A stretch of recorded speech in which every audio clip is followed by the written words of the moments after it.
Boa noite, senhoras e senhores. Estamos de volta aqui no nosso Pense Nisso, na TIC TV. Estamos entrando no segundo ano de programa aqui na sua TV regional. Nós falamos para todo o Vale do Paraíba, Litoral Norte, Serra da Mantiqueira, através dos canais 25 e 525 da NET Claro. E hoje nós temos aí 800 mil assinantes da NET Claro. Então, muito obrigado pela sua sintonia de sempre. E estamos completamos no mês de dezembro 200 entrevistados no nosso programa. Estamos no ano de 2021, desde já desejando a você muita paz, muita harmonia, muita felicidade nesse 2021. E começamos com a entrevistada de número 201.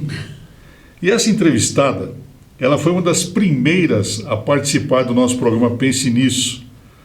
Deve ser a quarta ou quinta entrevista que nós fizemos em setembro de 2019, quando nós começamos com o nosso programa.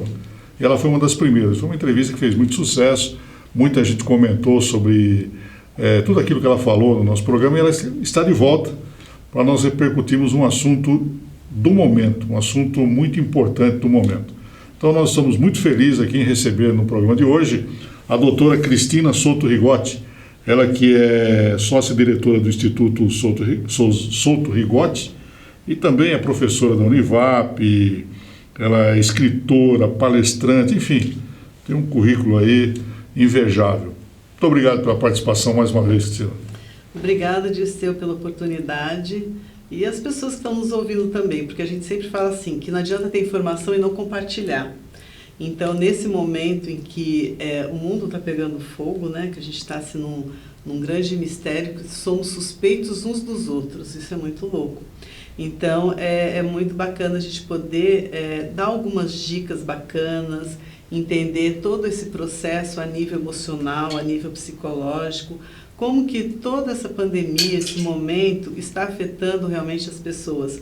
Porque às vezes a gente acha que é só o emocional, mas quando pega no emocional, pega também no nosso físico. E aí as pessoas parecem que estão mobilizadas, elas não conseguem sair do lugar. Outras, logicamente, tem pessoas que estão seguindo a vida como se nada tivesse acontecido. Então a gente tem os extremos, né? As pessoas, eu brinco assim, as paniquentas, que estão vivendo um pânico muito grande. E temos aqueles que estão totalmente desligados da atual realidade e não tomam nenhum tipo de precaução, de cuidados. E aqueles que estão conseguindo equilibrar isso de uma forma saudável e avaliar as perdas, os ganhos, como que viver de uma forma que isso seja mais tranquilo, podemos dizer. Nós vamos falar mais sobre isso no programa de hoje. E da outra vez nós falamos muito sobre a família Souto Rigotti, a importância dessa família em São José dos Campos. Só para você se lembrar. Rigotti, Souto... Rigotti é a família do meu marido. E Souto é o meu pai. Meu pai foi um desbravador aqui em São José dos Campos. Quando ele veio para cá, tinha 20 mil habitantes em São José, em 48. E aí ele formou loteamento, Jardim Souto. Então ele acompanhou a chegada do CTA, acompanhou a chegada das grandes empresas. Ele deu palpite no traçado da Dutra, naquela época com o presidente, né, com o Getúlio Vargas, ele foi falar com o Getúlio Vargas sobre algumas questões, então ele era um grande assim, empreendedor e visionário.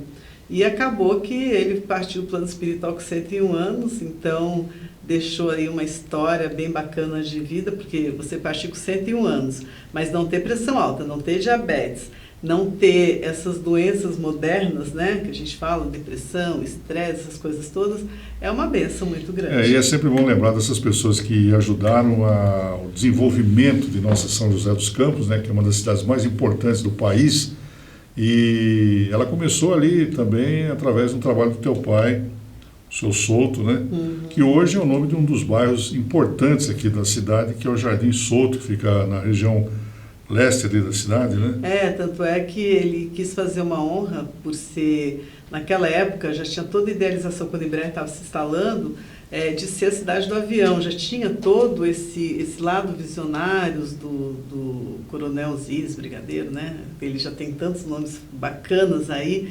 e então já era uma idealização. E o meu pai, ele achava isso tão bacana, de São José ser um foco da tecnologia, que o loteamento todo ele colocou com o nome de aviões.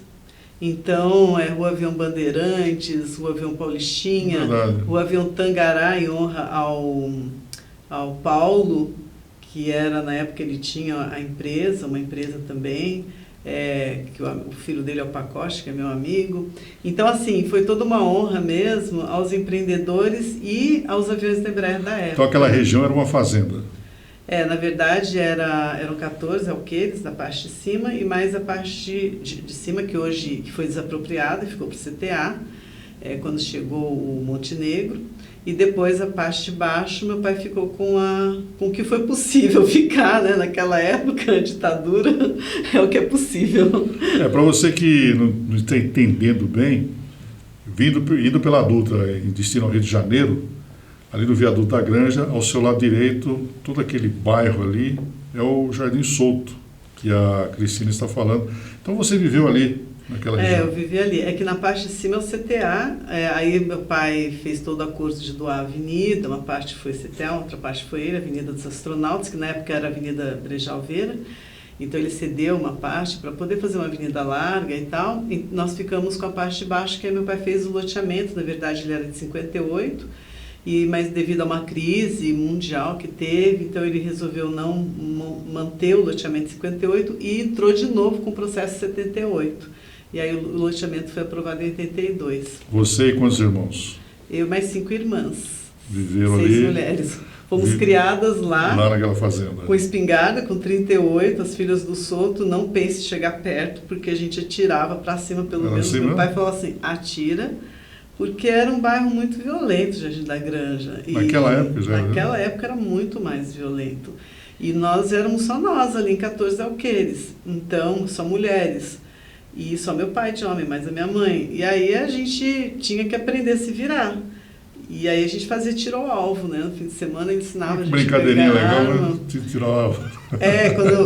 Quando não era muito antigo, mas quando eu tinha 16 anos, 15, ele me ensinou a dirigir com 13 anos, mas quando eu tinha 16 anos, eu vinha nas festas aqui para a cidade, para o tênis e tal, e ele emprestava o carro, né? Não podia, mas ele emprestava. E aí a gente andava, eu saía de casa, ele já falava assim, leva 38 debaixo do banco. Se algum louco mexer com você, atira, depois resolve. E assim a gente andava para 38. E chegou a usar essa arma ou não? Usei só uma vez. Como é que foi? Eles tinham acabado de fazer o paço municipal, né? Fazia pouco tempo tinha o paço municipal, tinha acabado de construir alguma coisa assim, e aquela passagem ali para ir da cidade para o Jardim Paulista, então era chique, né? Aquele novo viaduto. E para nós era uma beleza, porque encurtava o caminho, senão tinha que ir pela Dutra. E aí eu estava com uma sobrinha minha, meu pai emprestou o carro, tinha 16 anos, uma festa, e nós saímos da festa meia-noite, e o palão dele, eu dirigindo, aí quando eu estava passando ali na descida, tinha uma favela, ainda tem alguma coisa assim, mas era uma favela bem famosa. E aí, quando eu vi, tinha um cara na pista. E meu pai falava assim, se alguém se jogar na frente de vocês, passa por cima, depois resolve, mas não para. E aí, então, quando eu vi, né, o formato de um corpo na pista, a minha sobrinha, para, Cris, para! Tem gente caída. E eu falei, antes nós do que ele, eu segura. E o palão, passou, né? Lógico, coração disparado, a perna tremia. Aí a minha sobrinha falou assim, aí eu continuei naquela reta, e aí quando a gente viu, tinha um carro com 5 caras atrás da gente seguindo. E eu acelerada. Já tinham feito o trevo do INPE, então fiz a volta no INPE e voltei. No que voltei para entrar no loteamento, que ainda era tudo terra, tudo, eu falei para ela, pega a arma. Ela, eu tenho medo. Eu falei, pega a arma, Adriana, eu tenho medo. Aí eu freiei na descidona, tirei a arma e atirei os caras atrás, né? Eles frearam e foram embora. Tá vendo? Você que fala assim, não, naquela época era tudo mais tranquilo, né? Não era tão tranquilo assim, não. Né? E a gente tinha um código, então eu saía, eu atirei. Aí a minha irmã, que mais velha, a mãe dela, que morava abaixo, ela atirava também, tipo assim, estou acordada. E o meu pai atirava lá embaixo, né? Porque a casa dele era mais embaixo, a nossa casa. Então era o código que a gente tinha. Só quando eu cheguei na minha irmã, os caras foram embora. Quando eu cheguei na minha irmã, eu não conseguia mais dirigir, porque daí a perna... Mas até hoje a gente lembra. Esses dias eu estava lembrando com a minha sobrinha, ela falou assim, nossa, você foi corajosa aquele dia porque eu não tinha coragem. Eu falei, mas era eu ou, né, a gente tinha que se defender. Então a vida era assim, não era menos. É que não tinha imprensa, eu acho, como tem hoje. E naquela época a gente não tinha telefone, não tinha celular, então o modo de se comunicar era com tiro mesmo e funcionava. No fuzil e na garrucha e na espingarda. Bom, essa é a nossa doutora Cristina Souto Rigotti, batendo um papo com a gente aqui no nosso Pense Nisso, que você acompanha todas as noites aqui na TIC TV, a sua TV regional. E uma informação de saúde, daqui a pouquinho voltamos a conversar com a doutora. A insulina, estamos no mês de janeiro, e janeiro de 1921 foi criada a insulina no laboratório do professor de fisiologia John McLeod, durante experimentos que tinham como objetivo o isolamento da secreção interna pancreática. A descoberta da insulina foi um marco memorável no tratamento do diabetes e rendeu à equipe de estudiosos o Prêmio Nobel de Medicina e Fisiologia. Vamos acompanhar aí uma matéria interessante sobre a insulina no nosso Pense Nisso e voltamos já conversando com a doutora Cristina Souto Rigotti. Nesse vídeo eu vou mostrar a forma correta de utilizar essa caneta de insulina. Vocês vão ver que é bem fácil. Vamos lá? Bom, tá aqui nossa canetinha e nessa extremidade aqui na pontinha colorida, vocês vão reparar que existe um botão que gira e essa marcação é o número de unidade de insulina que você vai colocar seguindo a recomendação do seu médico, a quantidade que você precisa, certo? Aí você pega a sua agulha, você tira esse lacrezinho protetor e rosqueia na caneta até o final. É bem fácil. É só rosquear, aí você tira essa primeira capinha e a segunda, uma proteção da agulha, você tira também e pronto. Ela está pronta para ser aplicada. Se for a primeira vez que você for utilizar a caneta, é interessante que você faça um teste antes para saber se está tudo bem com a canetinha, se não tem nenhuma bolinha de ar aqui dentro, para quando você aplicar, sair tudo e sair na quantidade correta. Você vai fazer o seguinte, vai marcar 2 ou 3 unidades só de insulina, tirar a tampinha da agulha e com a caneta na vertical você vai apertar e ver se sai. Se saiu insulina tudo certo, está pronta para uso, se não, você repete o teste até dar certo. Eu peguei essa imagem para vocês que mostra os lugares onde você pode aplicar a insulina. No número 1 ali você pode ver essa região da barriga, em volta do umbigo. Toda essa parte de baixo da barriga você pode aplicar. O número 2 ali em cima nas costas é na verdade embaixo do ombro. É uma parte mais molinha do braço que também fica fácil a aplicação. O número 3 é a parte externa das coxas. E o número 4 ali nos glúteos, na parte de cima também. É uma região boa para aplicação. Eu escolhi essa parte de baixo aqui da barriga, nessa região aqui. E aí sempre com a pele limpa, tá? Você coloca a sua agulha e pressiona o êmbolo até o final. Você espera por 5 segundos pressionando para ter certeza que todo o conteúdo da caneta vai sair adequadamente. Depois, com cuidado, você vai colocar as tampinhas protetoras, desrosquear e aí pronto, é só descartar.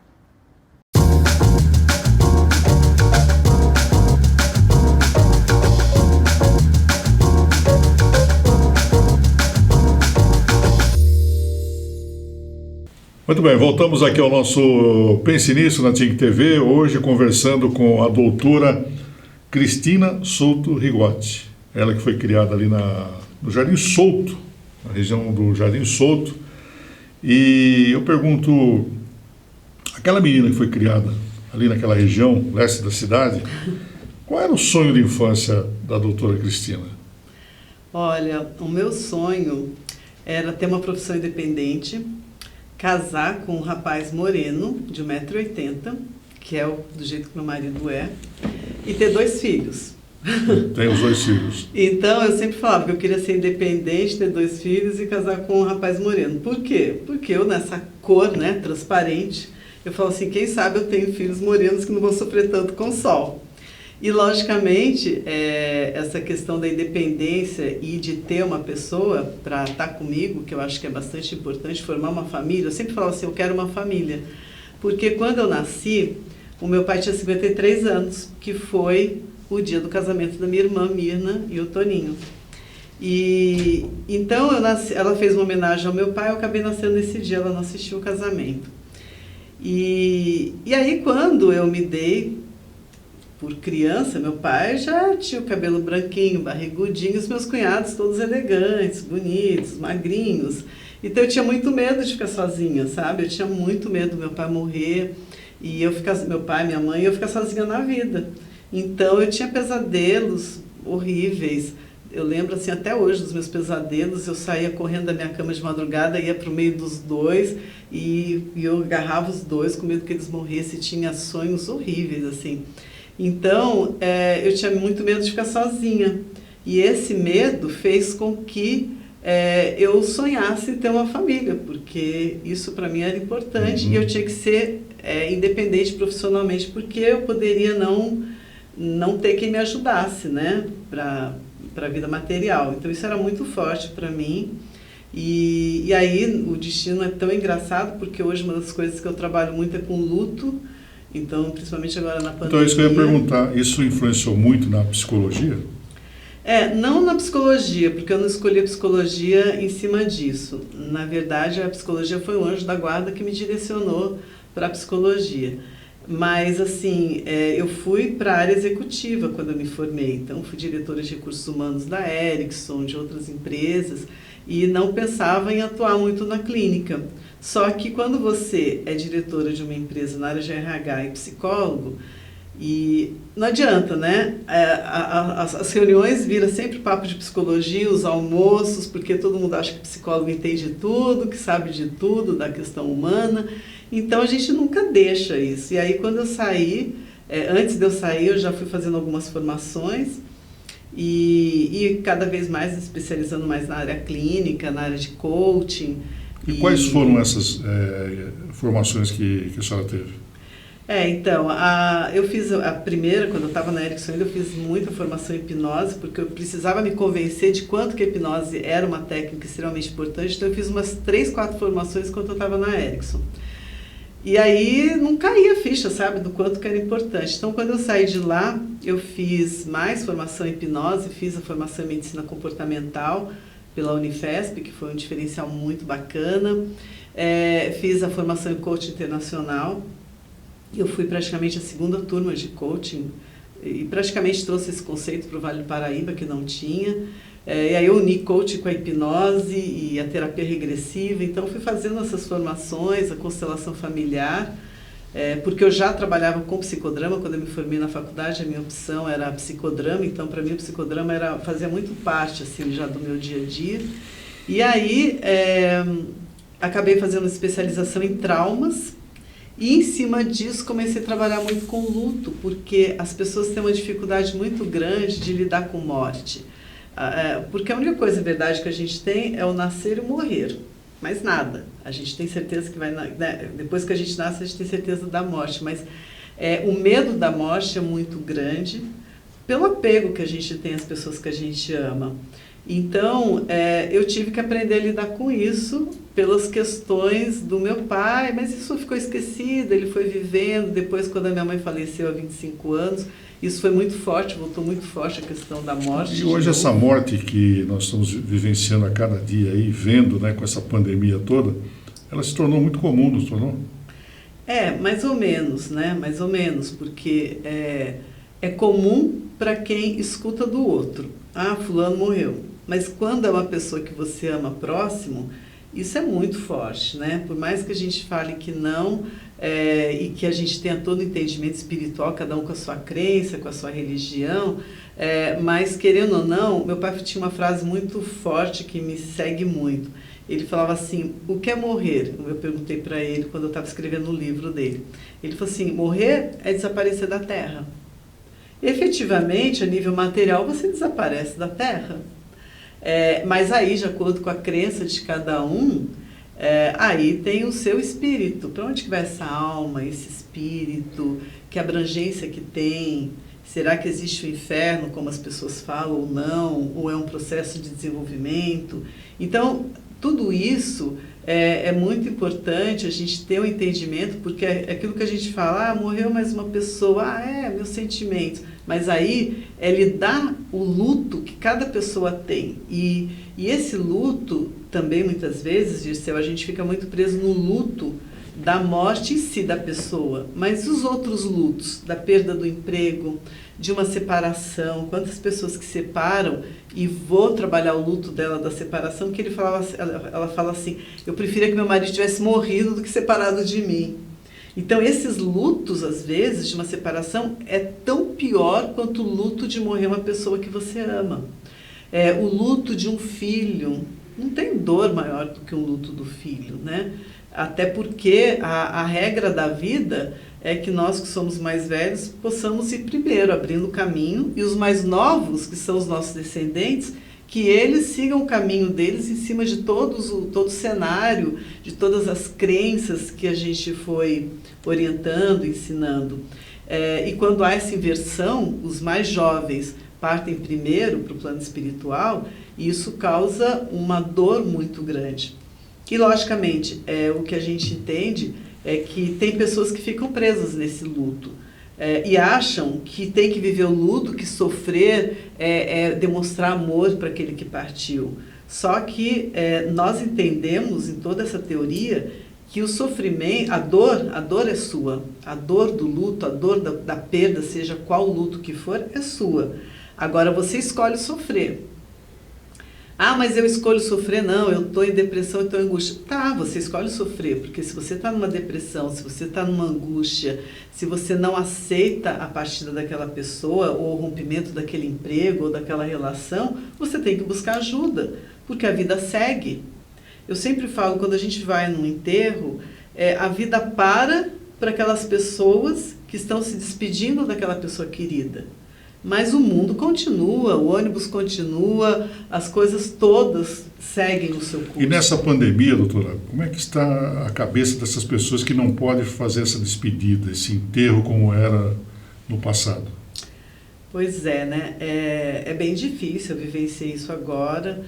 É uma confusão de sentimentos, que se por um lado eu tenho conversado muito com as pessoas, na hora que você despede sem poder abrir, sem poder dar o último olhar, por outro lado, ele também encurta algumas dores. Porque quando a gente está no velório, e todos chegam e cumprimentam, se solidarizando, que é uma coisa muito bacana, e vão se despedindo, entendendo esse processo, é importante para algumas pessoas todo esse entendimento do velório, de lidar esse luto, de entender que realmente não é mais daquela forma.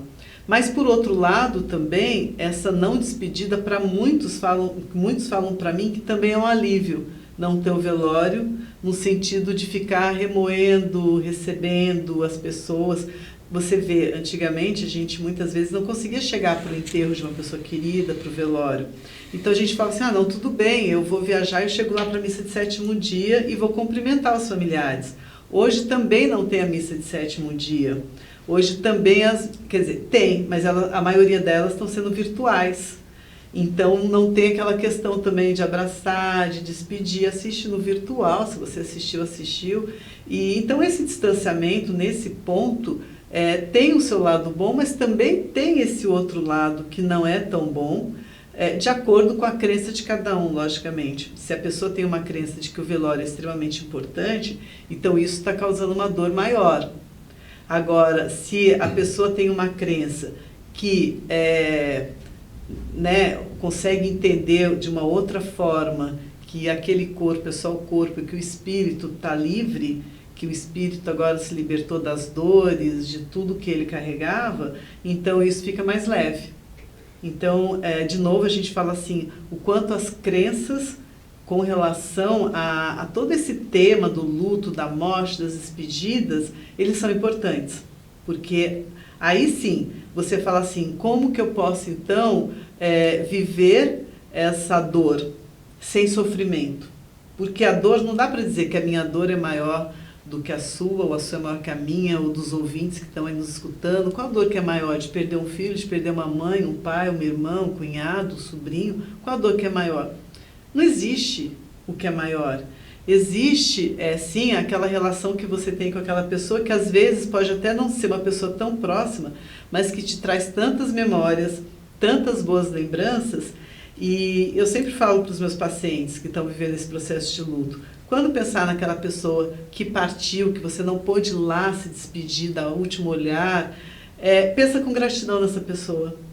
E pensa nela rindo, brincando. Da minha irmã eu falo assim, pensa sempre no batom vermelho, que a minha irmã partiu agora, e a gente fala assim, pensa no batom vermelho, ela alegre, brincando com todo mundo. Então, quando você começa a trazer esse resgate do que é bom, aí sim, você consegue aliviar e não deixar que o sofrimento faça parte da sua vida, mas entender a morte como um fluxo natural desse processo. Programa de hoje, conversando com a doutora Cristina Souto Rigotti, e nesse bloco nós falamos sobre a morte, né, no momento terrível que o mundo está vivendo, né? Estamos vivenciando aí situações que nos deixam muito tristes, né? Muita gente contaminada por esse Covid e as coisas acontecendo muito rápidas e a preocupação está em todos nós, não é verdade? Mas no próximo bloco, a doutora Cristina vai nos falar sobre esse momento de pandemia e como é que está a cabeça do ser humano nesse momento, o sentimento do ser humano, o medo desse momento que cada vez nos deixa mais assustados. Já já, aqui no Pense Nisso.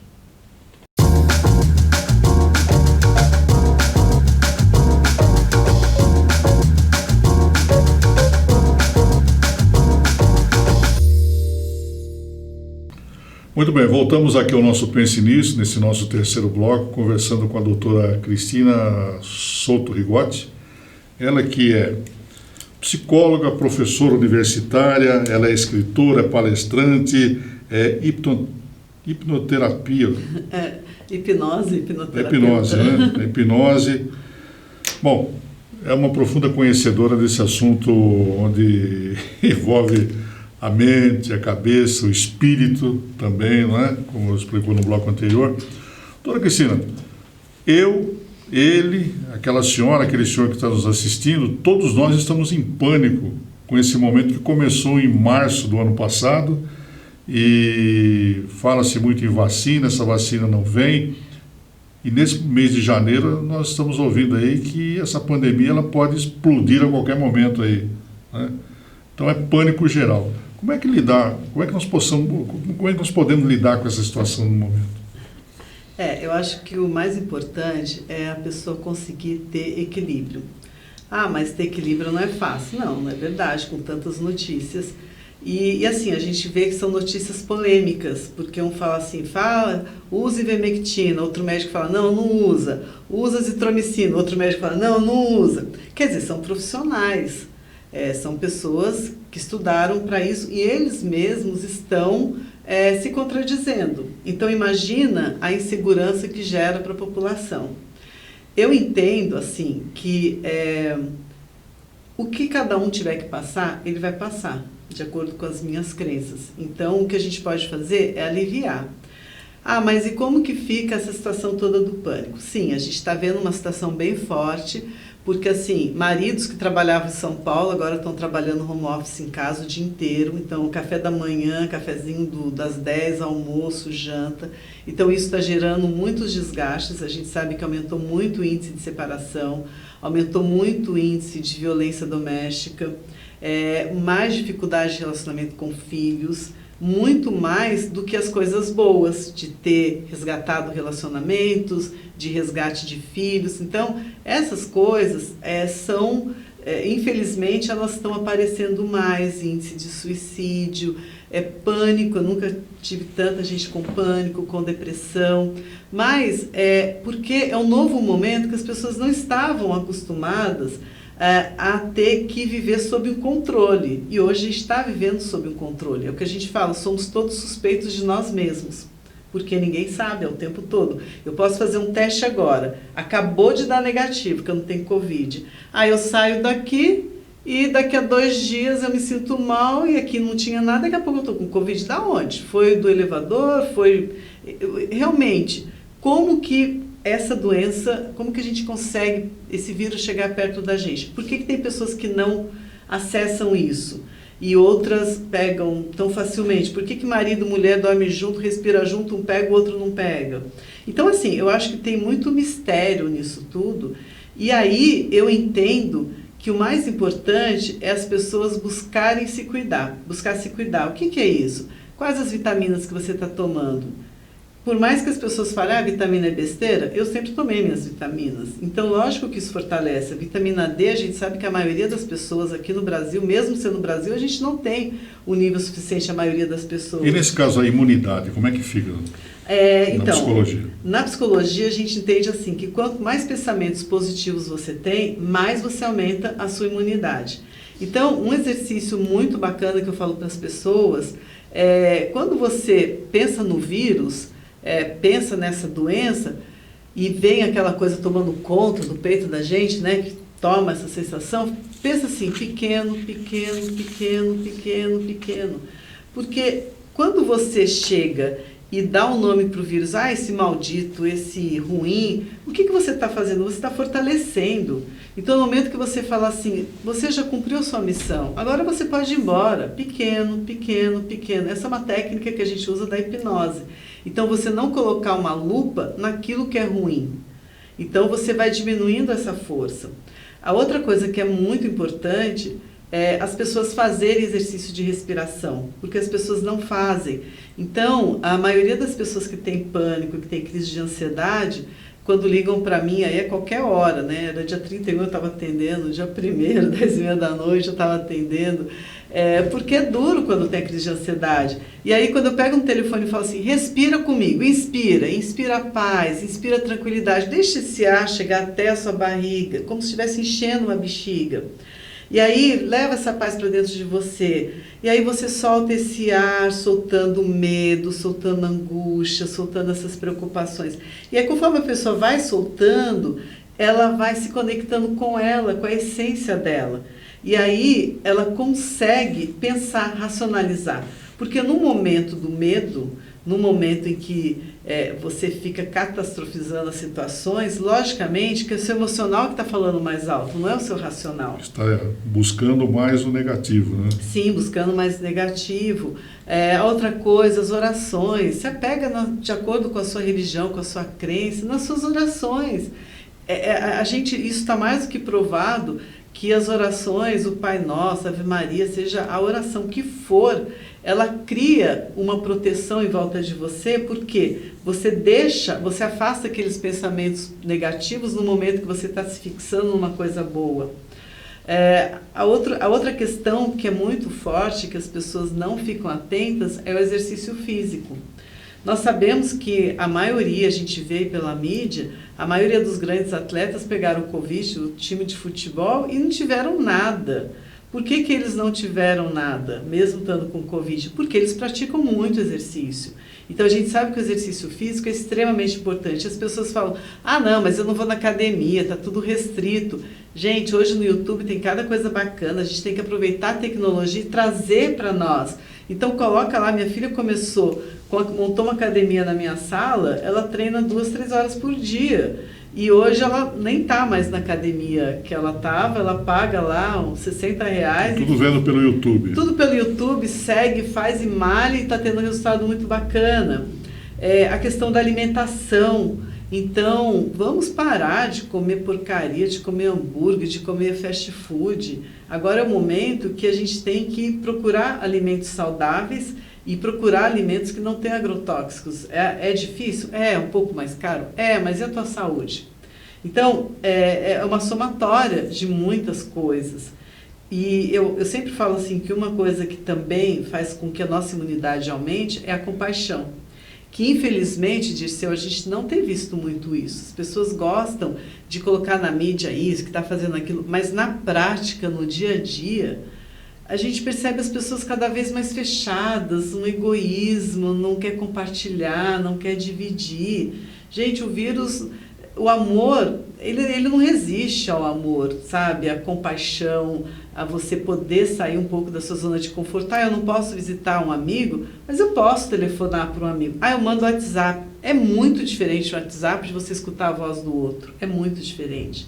Eu fiz muito esse exercício no começo da pandemia, e eu me coloquei de meta ligar para 3 pessoas por dia. E eu consegui fazer isso por mais de mês, naquele momento pesado. Todos os dias eu ligava para 3 pessoas diferentes e as pessoas levavam um susto. Nossa, quanto tempo eu não falava com você? Precisa de alguma coisa? Que eles, não, só estou ligando para falar um oi. Então, principalmente as pessoas de idade que ficam muito isoladas, porque no começo todo mundo vai dar atenção. E agora? Essa pandemia, olha quantos meses. Na verdade, a gente pensou que ia ser 1 mês, 2, 3, olha quantos. A senhora falou das pessoas da maioridade, né, os idosos, e eu anunciei que nós traríamos a doutora Cristina aqui no nosso programa, e algumas pessoas pediram para fazer umas perguntas. Por exemplo, idosos estão no grupo de risco do Covid-19. A saúde mental deles tende a ficar mais comprometida?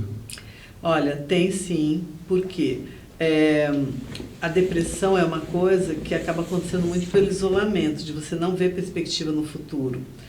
Eu tenho até um caso bem claro, né? Eu tenho um cunhado que tem 88 anos e na época minha sobrinha falou assim, não vou deixar meu pai sair de casa de jeito nenhum, porque imagina correr o risco e tal. E aí eu falei assim para ela, pergunta para ele se ele prefere partir com Covid ou de depressão, porque a depressão mata. Então a gente tem que tomar muito cuidado, porque uma coisa que tem que se respeitar é a hierarquia. Quem veio primeiro que eu? Meu pai. Quem veio antes do meu pai? Meu avô.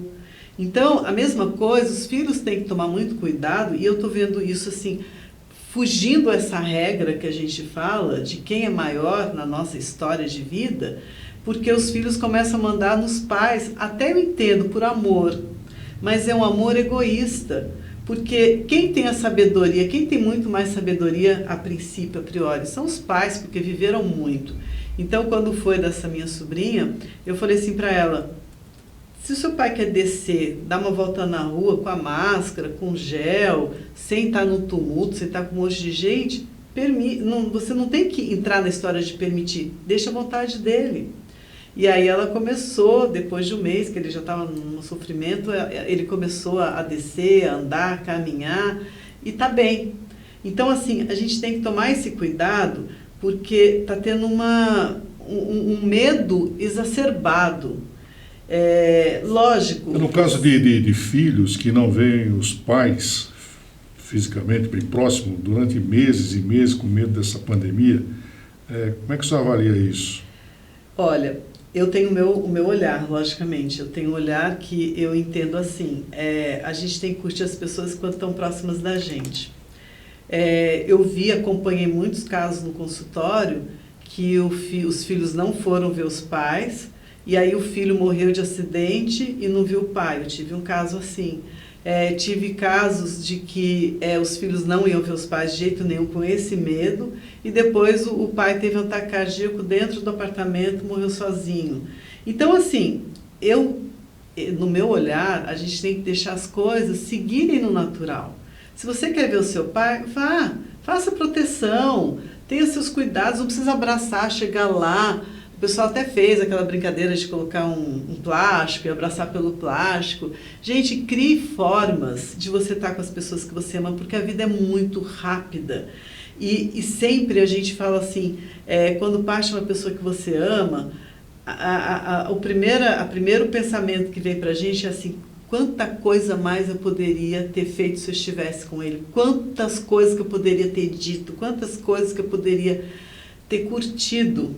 Então, não adianta nada você ter um pai, uma mãe, uma avó abandonados, tristes, e morrendo para a vida. Agora, logicamente, depende muito do espírito daquela pessoa idosa. Por exemplo, a minha sogra está 9 meses sem sair de casa, ela não deixa ninguém entrar, só do portão que as pessoas falam com ela, e um filho que entra na casa dela e uma nora, só. Mas é uma decisão dela. Então, o que eu faço? Eu vou te visitar. Não, você não vai me visitar, trazer vírus de São Paulo. Mas eu faço o teste. Não, você não vem. Tá bom, sogrinha. Então, só quando eu tomar a vacina. Né? Tá tudo certo. É uma decisão dela. Então, eu estou respeitando a decisão dela. E aí, o que eu faço? Eu ligo mais constantemente. Antigamente, eu ligava 1 vez por semana. Agora, eu ligo cada 3 dias. Aí, eu ligo e ela já fala assim, sabia que era você? Toda vez ela repete a mesma coisa. Eu falo, pois eu te amo, estou te ligando, como que você está? Para poder sentir a presença da gente, né? E as pessoas estão fazendo os vídeos, isso está sendo bacana, estão conversando com as pessoas idosas.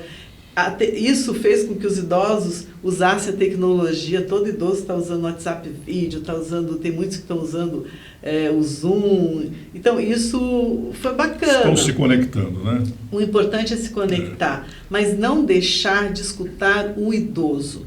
Não restringi-lo no sentido de falar, não, você não vai sair de casa de jeito nenhum. Você vai, mas toma cuidado, porque eu te amo. Você é meu pai, eu sou teu filho, e eu te amo e eu quero o seu melhor. Quero que você fique o mais tempo possível comigo. Tá vendo? Esse é o conselho que você está ouvindo e vendo da doutora Cristina Souto Risotti no nosso programa de hoje, aqui no Pense Nisso, onde nós estamos falando, ela está nos dando uma aula, né, desse momento tão terrível que nós estamos vivendo aqui na região, no Brasil e no mundo, né? Essa pandemia. Bem, nós vamos para o Momento Mulher, a Damares Cruz está por aí, e já, logo após a Damares, nós voltamos aqui conversando mais com a doutora Cristina no nosso Pense Nisso. É você, Damares. Boa noite, Dirceu. Boa noite, espectadores do programa Pense Nisso. Tudo bem? Hoje eu vou falar sobre dieta. Já pega o papel e caneta aí para você anotar todas essas dicas que eu tenho certeza que você vai gostar. Afinal, começou o ano novo e todo ano novo já vem, né, todo mundo falando, esse ano é você fitness. Esse ano vai, porque esse ano vai acontecer isso, vai acontecer aquilo outro. Mas vem cá, vamos conversar. Você quer mudar por você? Ou você quer mudar porque aquela tia, porque seu marido, porque seu namorado, porque seu colega de trabalho às vezes fica fazendo umas piadas com você e você não quer? E você não quer mais que isso aconteça, você não gosta, você se sente desconfortável, mas na verdade você tá tudo bem com o seu corpo, né? Você consigo mesmo. Mas sabe, você fala assim, mas sabe, eu vou ter que fazer uma dieta pra ver se eles param de fazer isso. Querida, vamos conversar. Seu corpo, ele é a sua casa. Ele é a sua morada. Você deixa o vizinho palpitar na sua casa? Fala assim, nossa, vamos aqui entrar na sua casa aqui, que eu vou resolver aqui as coisas, eu vou fazer a decoração, eu que vou arrumar aqui. Por que você deixa as pessoas palpitar no seu corpo? Por que você deixa as pessoas dizer o padrão que você tem que seguir, a vida que você tem que seguir, né, o jeito que tem que ser e outra? Quando você, tudo bem mesmo, tá? Você querer se cuidar, você querer emagrecer, tem que se cuidar mesmo. Mas tem que fazer por você. Sabe por quê? Que quando a gente faz algo pelo outro, a gente não consegue sustentar isso muito tempo. A gente pode até seguir aqui os 30 dias de janeiro, belezinha ali na dieta, mas vai chegar fevereiro, carnaval, vai encher o caneco e vai falar, esquece.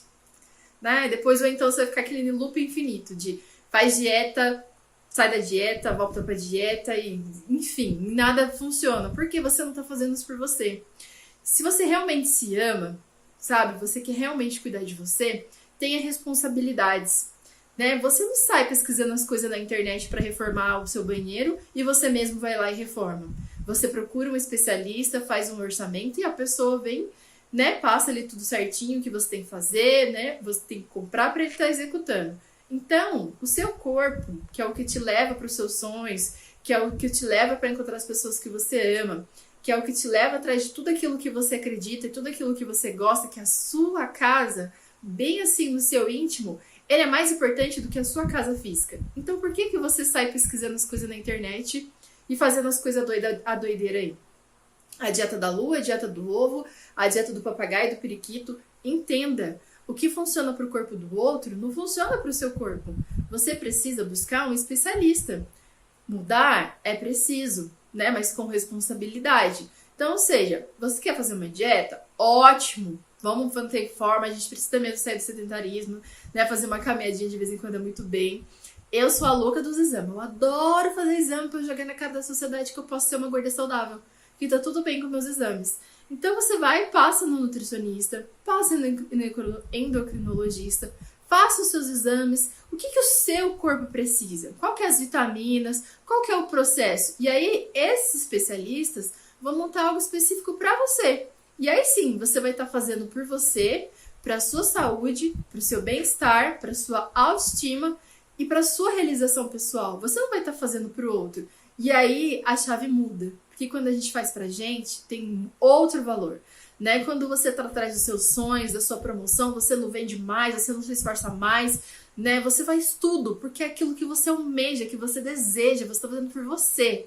E aí, amado, eu tenho certeza que vai chegar fevereiro, você já vai estar outra pessoa. Já vai ter mudado totalmente o seu corpo. Porque primeiro você mudou a sua cabeça. E é isso aqui que manda nessa máquina linda aqui.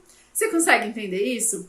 Então, reflita mais um pouco, né? O que eu tô fazendo é para agradar os outros ou é para agradar a mim mesmo, né? Porque se for para você, ótimo. Se for para agradar os outros, pare agora mesmo. Repense e aí sim tome uma decisão, né? O ano mudou, as coisas precisam mudar, não adianta a gente continuar fazendo as mesmas coisas e esperar os mesmos resultados. Não é verdade? Então, um beijo grande para você. Espero que você vai ficar aí pensando no que eu te disse e até a próxima.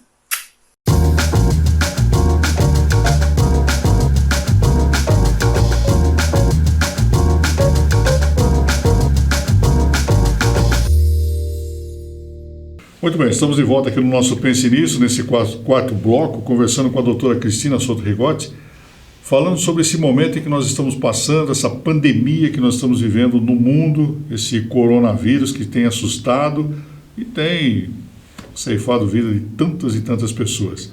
E o nosso programa de televisão, ele está prestando serviço com as informações que vocês estão tendo, nós estamos tendo hoje com a doutora Cristina. Agora, a mídia, ela tem sido muito cruel com a população, né, doutora? Porque estão despejando informações aí que assusta, amedronta. Como é que a senhora vê essa situação de momento? Principalmente quando começou essa pandemia, né? Você ligava a televisão, rádio, toda a informação trazia pânico, né? E hoje não está sendo muito diferente, não. Deu uma minimizada, mas continua assustando, né? Como é que a senhora vê essa situação da mídia na cabeça das pessoas?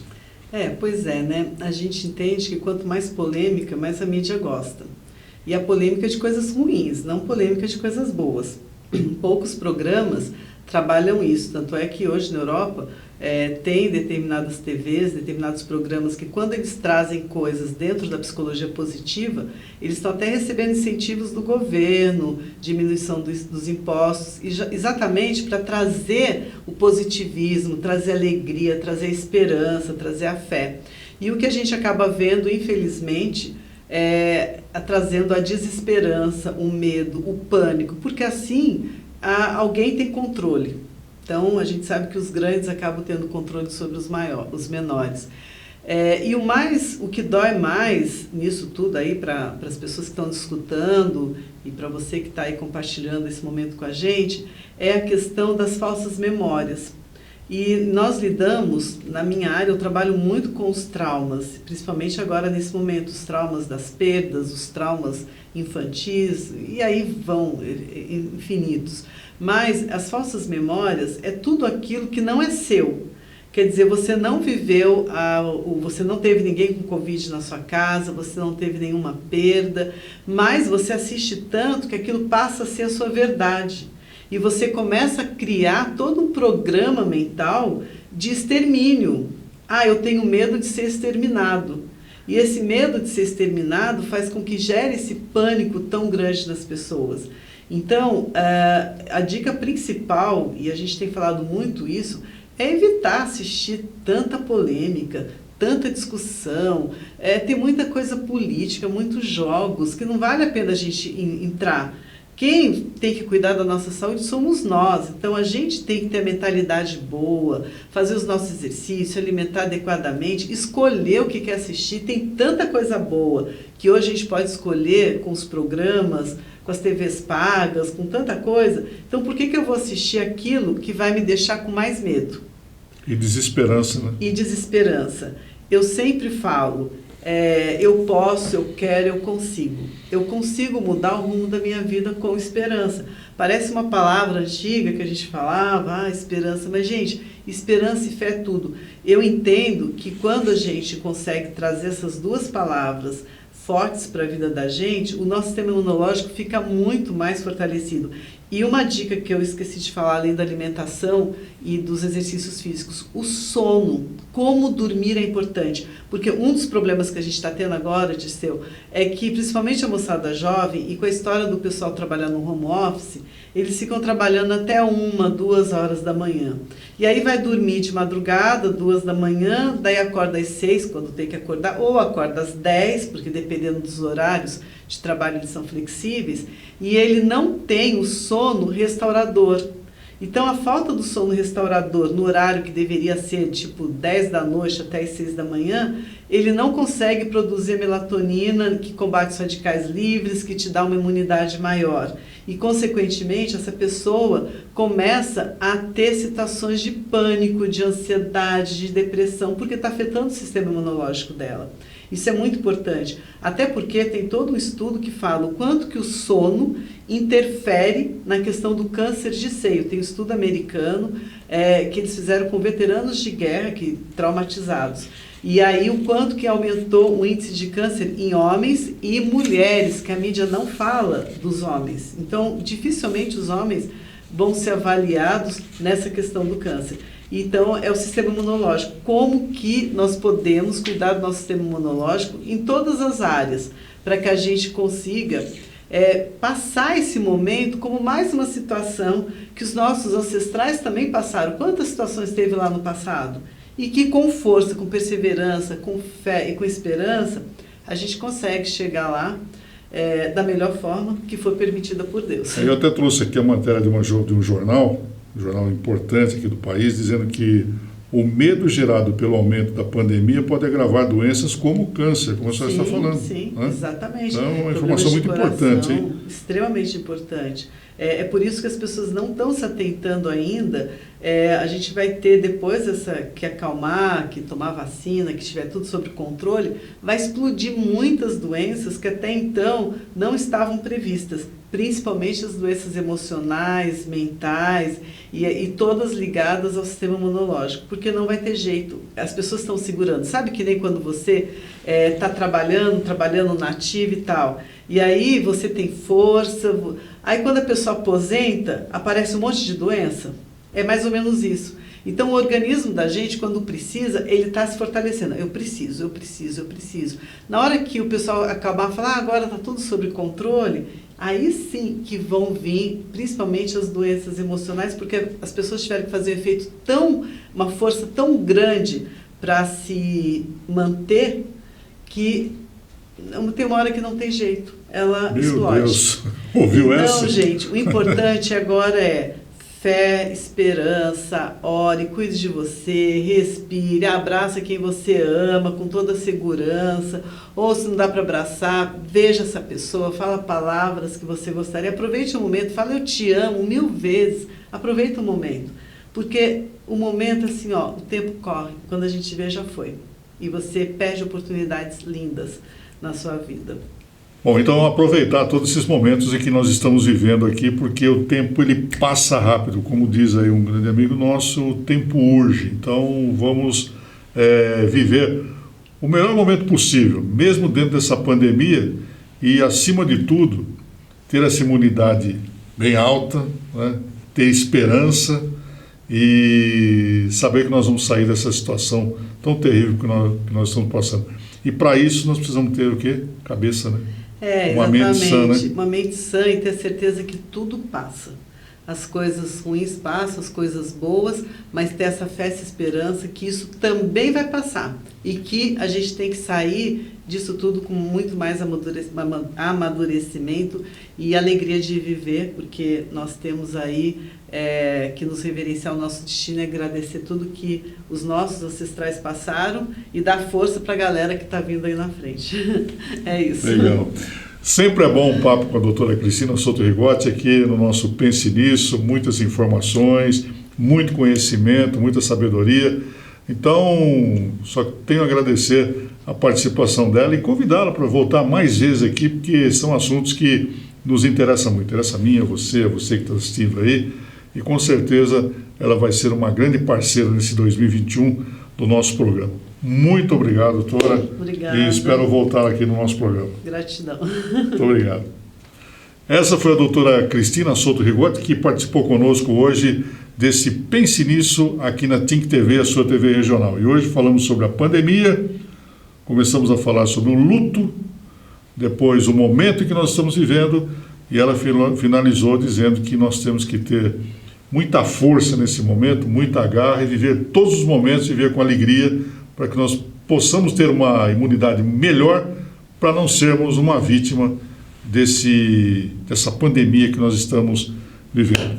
Então, muito obrigado ao senhor, a senhora que nos acompanhou aqui no nosso Pense Nisso na TINC TV, e amanhã às 10 da noite estamos de volta aqui com mais um entrevistado importante, como a doutora Cristina, e um outro assunto também do seu interesse. Obrigado e até lá.